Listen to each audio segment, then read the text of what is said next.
आज की कहानी उत्तर प्रदेश की राजधानी लखनऊ की है और ये कहानी भी बेहद दिल दहला देने वाली है। यहाँ अमीनाबाद इलाके में एक लड़की रहती थी और नाम था गौरी श्रीवास्तव। 19 साल की गौरी लॉ की स्टूडेंट थी।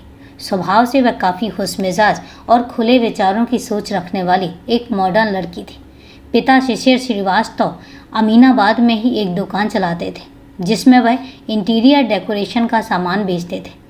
वहीं गौरी की मां तृप्ति श्रीवास्तव एक हाउसवाइफ हैं। गौरी अपने माता पिता की इकलौती संतान थी। परिवार काफ़ी खुश रहता था, लेकिन 1 फरवरी 2015 के दिन इस परिवार में ऐसा कुछ हुआ जिसकी कल्पना तृप्ति और शिशिर ने कभी नहीं की होगी। तो दोस्तों, क्या हुई थी ऐसी घटना और क्या हुआ इस परिवार के साथ, हम बिल्कुल जानेंगे। लेकिन उससे पहले नमस्कार दोस्तों, मैं एडवोकेट आरडी आपका चैनल पर स्वागत करती हूं और उम्मीद करती हूं कि आप सब लोग स्वस्थ होंगे, सुरक्षित होंगे। दोस्तों, कहानी में आगे बढ़ें उससे पहले अगर आप अपने इस परिवार में नए हैं या अभी तक आपने चैनल को सब्सक्राइब नहीं किया है तो सबसे पहले चैनल को सब्सक्राइब कर लें और हाँ, बेल आइकन प्रेस करना ना भूलें फर्दर नोटिफिकेशन के लिए। और इसके साथ ही कहानी में लास्ट तक बने रहें और कहानी के बारे में आपकी क्या राय है कमेंट करके ज़रूर बताएं और आपके कमेंट्स के जवाब मैं आगे आने वाले वीडियोस में ज़रूर दूंगी। तो चलिए दोस्तों, समय नहीं लेते हैं और जानते हैं कि आखिर ये पूरी कहानी है क्या। दरअसल 1 फरवरी 2015 के दिन गौरी दोपहर के 12:30 बजे अपने पिता की जैकेट को ड्राई क्लीन करवाने के लिए घर से निकली। गौरी ने माँ को कहा कि उसे मंदिर भी जाना है और इसीलिए ड्राई क्लीनिंग के बाद वह सीधे मंदिर जाएगी और फिर ही घर लौट कर आएगी। उसके बाद गौरी ने दुकान में पिता का जैकेट ड्राई क्लीनिंग के लिए दिया और फिर वहाँ से निकल पड़ी। उस दौरान उसके कई जानने वालों ने भी उसे देखा था, लेकिन उन्हें भी नहीं पता था कि वे गौरी को अंतिम बार देख रहे हैं। शाम के 4 बज गए थे, लेकिन गौरी घर नहीं लौटी तो माँ को चिंता होने लगी। उन्होंने गौरी को फ़ोन किया, लेकिन बेटी ने फ़ोन नहीं उठाया और इसके बाद माँ ने कई बार उसे फ़ोन लगाया, लेकिन गौरी ने एक बार भी फ़ोन नहीं उठाया। तो परेशान होकर उन्होंने गौरी के पिता को फ़ोन किया और बताया कि बेटी अब तक घर नहीं लौटी है और ना ही वह फ़ोन भी उठा रही है। पिता ने भी गौरी को फ़ोन लगाना शुरू किया। कई बार फ़ोन लगाने के बाद एक लड़के ने फ़ोन उठाया। उसने कहा कि आप टेंशन मत लो, गौरी रात तक वापस लौट आएगी। पिता ने दोबारा फ़ोन किया तो लड़के ने फिर वही बात कही। उन्होंने कहा कि गौरी से बात करवाओ तो लड़के ने फ़ोन काट दिया। अब शाम के 5 बज चुके थे। पिता भी घर लौट आए। उन्होंने पत्नी से कहा कि क्यों ना थोड़ी देर तक गौरी का इंतज़ार कर लिया जाए, क्या पता वो दोस्तों के साथ हो। लेकिन शाम और ज़्यादा हो गई, गौरी का अब तक कुछ भी पता नहीं था। तो माँ ने दोबारा गौरी के फ़ोन पर फ़ोन लगाया। फिर से उसी लड़के ने फ़ोन उठाया और बताया कि गौरी उसके साथ इको पार्क में है, थोड़ी देर में वह घर पहुंच जाएगी। माँ ने लड़के से कहा कि एक बार गौरी से उनकी बात तो करवा दे, लेकिन इस बार भी लड़के ने फ़ोन डिस्कनेक्ट कर दिया। माता पिता को अब यह लड़का संदिग्ध लगने लगा।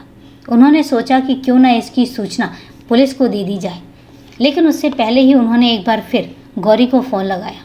लड़के ने इस बार बताया कि गौरी की तबीयत ठीक नहीं है और इसलिए वह उसे SGPI अस्पताल लेकर जा रहा है। यह सुनकर माता पिता बदहवास होकर अस्पताल पहुंचे, लेकिन वहां पता चला कि गौरी नाम की कोई भी पेशेंट अस्पताल में आई ही नहीं है। फिर दोनों इको पार्क गए, लेकिन वहां भी उन्हें गौरी नहीं मिली। शाम के 7 बज गए तो उन्होंने फिर गौरी को फ़ोन किया, लेकिन अब उसका फ़ोन स्विच ऑफ आने लगा। माता पिता की टेंशन और बढ़ गई तो वे अमीनाबाद पुलिस स्टेशन पहुँच गए। पिता ने पुलिस को सारी घटना बताई और जिसके बाद पुलिस ने मामला दर्ज करके जांच शुरू कर दी।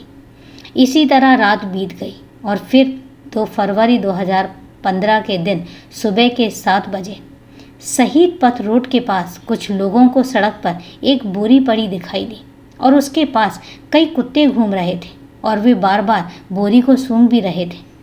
थोड़ी देर बाद कुत्तों ने बोरी को नोच दिया और उसमें से किसी इंसान के कटे हुए पैर निकले।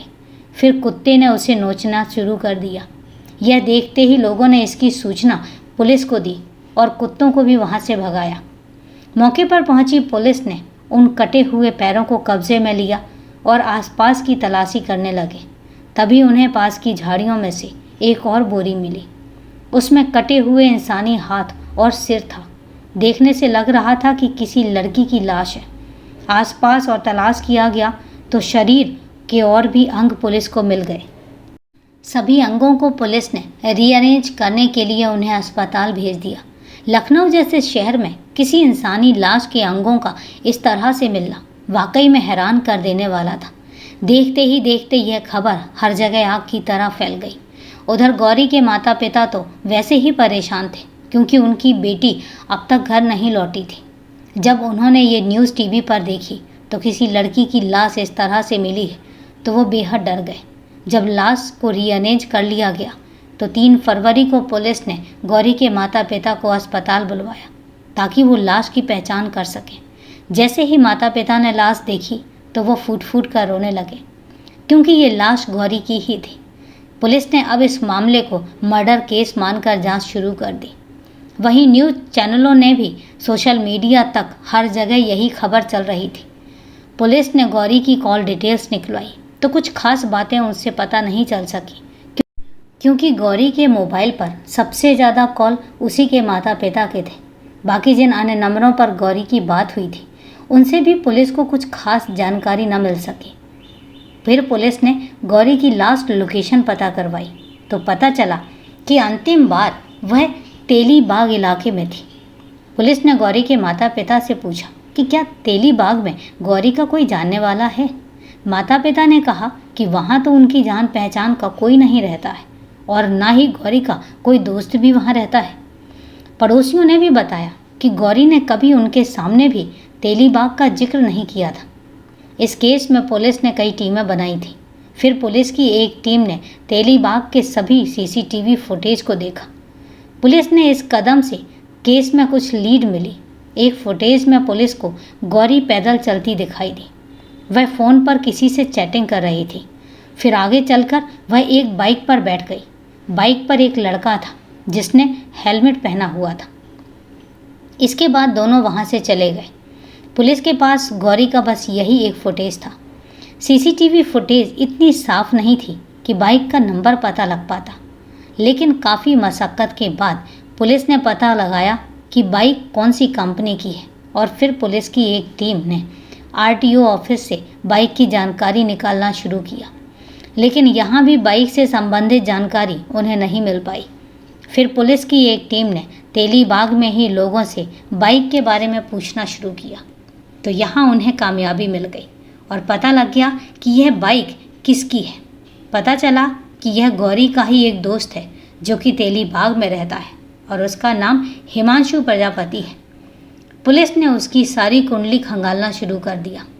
पता चला कि 23 वर्षीय हिमांशु राजस्थान की यूनिवर्सिटी से बीकॉम की प्राइवेट पढ़ाई कर रहा है और साथ ही वह एसएससी की कोचिंग भी ले रहा है। हिमांशु के जानने वाले लोगों को जब सीसीटीवी फुटेज दिखाया गया तो वे उसे तुरंत पहचान गए। पुलिस के मुताबिक गौरी अंतिम बार हिमांशु के साथ ही देखी गई थी। पुलिस तुरंत हिमांशु के घर पहुंची तो पता चला कि पूरा परिवार मुंबई गया हुआ है। सिर्फ हिमांशु ही घर पर अकेला रह रहा है और वो भी उस समय वहाँ मौजूद नहीं था। पुलिस ने उसकी तलाश शुरू की और जल्द ही उसे गिरफ्तार कर लिया गया। पहले तो हिमांशु ने साफ इनकार कर दिया कि वह गौरी के साथ उस समय था ही नहीं, लेकिन सख्ती से जब पूछताछ की गई तो वह टूट गया।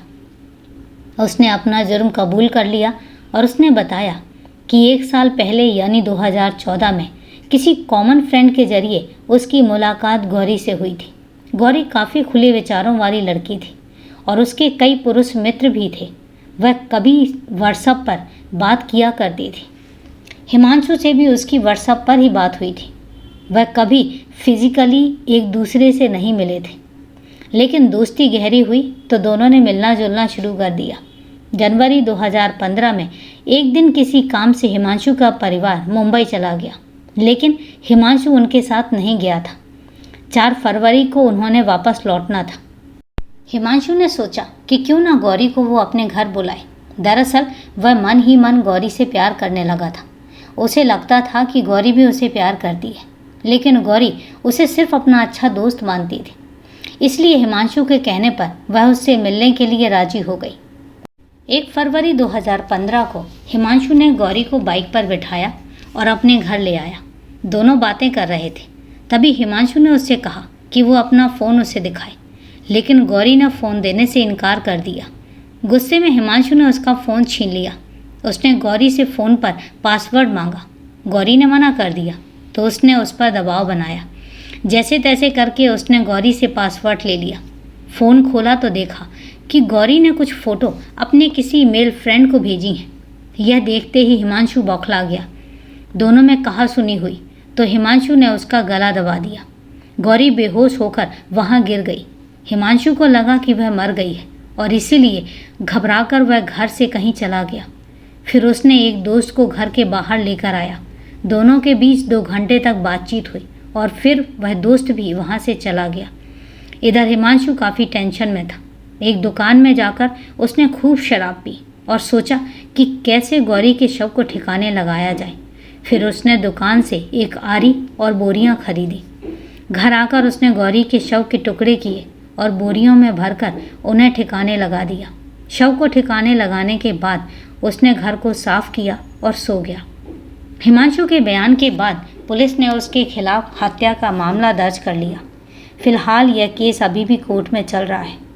बता दें, जब गौरी की पोस्टमार्टम रिपोर्ट आई तो पुलिस के होश उड़ गए थे, क्योंकि जब हिमांशु ने गौरी का गला घोंटकर उसे मरा हुआ समझ लिया था, तब वह मरी नहीं थी, जिंदा थी और बस कोमा में चली गई थी। हिमांशु ने उसे मरा हुआ समझकर आरी से काट दिया था। तो दोस्तों, ये थी एक तरफा प्यार में पागल हुए आशिक की पूरी कहानी, और किस तरीके से अपनी ही प्रेमिका जिससे वो प्यार करता था उसको मौत के घाट उतार दिया।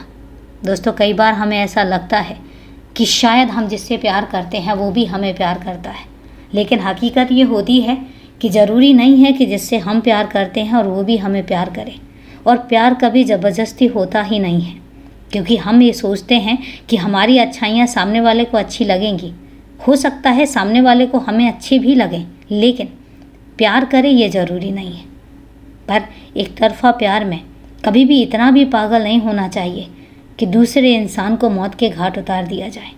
तो दोस्तों, सीख लेनी चाहिए, सबक लेनी चाहिए, क्योंकि हर क्राइम की कहानी हमें कुछ ना कुछ सबक देकर जाती है। तो दोस्तों, ज़रूरी है कि हर क्राइम की कहानी से हम कुछ ना कुछ सीखें। तो इस तरीके से ये थी पूरी क्राइम की दिल दहला देने वाली कहानी को लास्ट तक सुनने के लिए आपका तहे दिल से धन्यवाद। अब कहानी के बारे में आपकी क्या राय है, कमेंट करके ज़रूर बताएं। तो चलिए दोस्तों, आज के लिए इतना ही। कल फिर मिलते हैं क्राइम की एक सच्ची घटना के साथ, एक सच्ची कहानी के साथ। तब तक के लिए सेफ रहें, सुरक्षित रहें और अपना ध्यान रखें। जय हिंद दोस्तों, जय भारत।